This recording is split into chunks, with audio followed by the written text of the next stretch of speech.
Hello, j'espère que vous allez bien. Je vous retrouve aujourd'hui pour un petit tuto. Donc ça fait un moment que je vous ai pas fait de tuto, mais là j'avais très envie de reprendre les tutos, alors je me suis dit que c'était parti.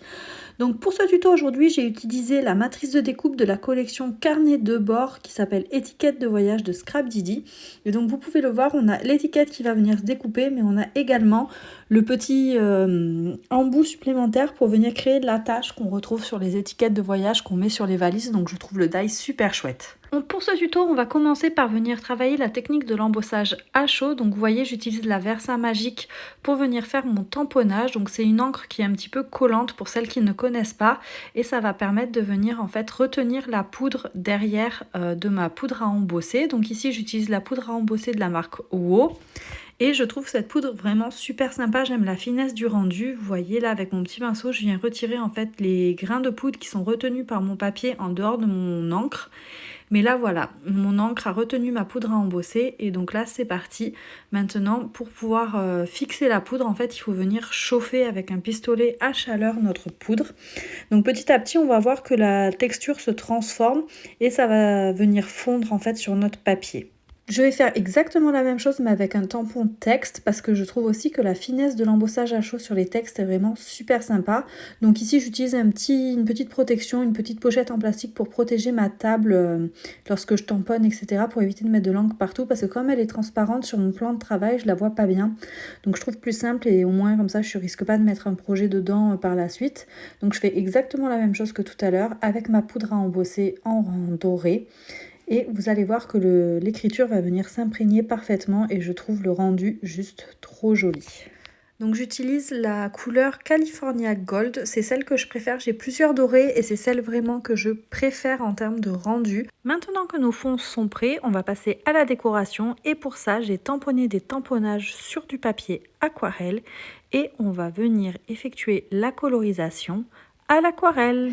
Donc Scrap Didi a sorti un set de cartes de godet assorties à la collection papier et en fait moi je vais compléter ceci avec du grit paint parce que je trouvais la colorisation de mon nounours, je voulais la faire en gris et il n'y a pas de gris dans le set, donc c'est la seule couleur que je vais utiliser en plus finalement. Donc comme vous pouvez le voir, je suis en train de venir créer mon dégradé, donc je commence toujours par poser ma couleur la plus foncée et je viens ensuite l'étirer petit à petit. C'est vraiment la technique que je trouve la plus facile pour créer de beaux dégradés en termes de débutants, en commençant par venir poser notre couleur foncée et en étirant pour venir dégrader et éclaircir notre couleur. Donc là je découvre voilà les aquarelles Scrap Didi, j'en avais jamais utilisé encore et je suis plutôt contente du résultat. Donc pour la colorisation de cette valise, mon idée c'était de venir créer un effet un petit peu vieux bois délavé. Je ne sais pas si ça se dirait vraiment comme ça, mais voilà, je voulais quelque chose d'intense et quelque part avoir un bois qui a un petit peu plus vécu, un petit peu plus délavé on va dire. Et pour le nounours, moi je le voyais en fait gris. C'est vraiment un panda, voilà, je le voyais un petit peu gris. Je voulais pas utiliser de noir pour pas foncer ma colorisation, mon timbre. Donc je voulais quand même quelque chose d'assez lumineux et le gris paint c'est une couleur que j'aime beaucoup parce que finalement on a vraiment un effet très foncé gris quand elle est concentrée et un effet beaucoup plus clair finalement quand elle est bien diluée. Donc là je travaille souvent en plusieurs étapes. Donc je viens intensifier petit à petit mes couleurs quand elles sont sèches. En fait je repasse des couches. Et vous voyez petit à petit je crée mon dégradé avec des zones beaucoup plus foncées, des zones beaucoup plus claires. Et ça va venir en fait voilà, venir faire les effets d'ombre et de lumière sur mon petit dessin. Je sais que certaines personnes m'ont posé la question par rapport à la lumière. Donc moi quand je colorise comme ça, j'essaie de me dire de quel côté vient ma lumière. Ici, elle vient de la gauche, donc mon côté droit sera forcément un petit peu plus foncé que mon côté gauche. Après voilà, là par exemple, je me suis laissé la liberté de laisser un petit peu de lumière sur la face droite de ma valise. Tout simplement parce que je voulais pas quelque chose de non plus de trop foncé. Et si j'avais fait toute la partie droite de ma valise en très foncé, ça aurait peut-être été trop foncé à mon goût. Mais voilà, généralement, je me dis la lumière vient de tel côté, donc toute cette partie-là sera foncée, toute cette partie-là sera plus claire. Une fois ma colorisation terminée, je suis venue découper mon petit tampon avec mes ciseaux. J'ai pas sorti la machine cette fois-ci et j'ai également coupé un espace au niveau du bras avec un cutter de précision et je suis venue le coller tout simplement. Et là, je me dis je vais ajouter un titre, donc c'est une étiquette qui vient également de la collection Carnet de bord. J'aime beaucoup les couleurs de cette collection, c'est des couleurs dans lesquelles je me retrouve et que j'aime scraper, donc au final je prends beaucoup de plaisir à scraper dans ce combo couleur là. Je le trouve vraiment très chouette, du rose pâle, un petit peu de bleu, du vert pâle, enfin vraiment des jolies couleurs. Et je trouve hyper original qu'ils aient nommé les aquarelles finalement par les noms de pays. Donc on a Finlande, Maroc, Irlande, Australie, Nouvelle-Zélande et Portugal.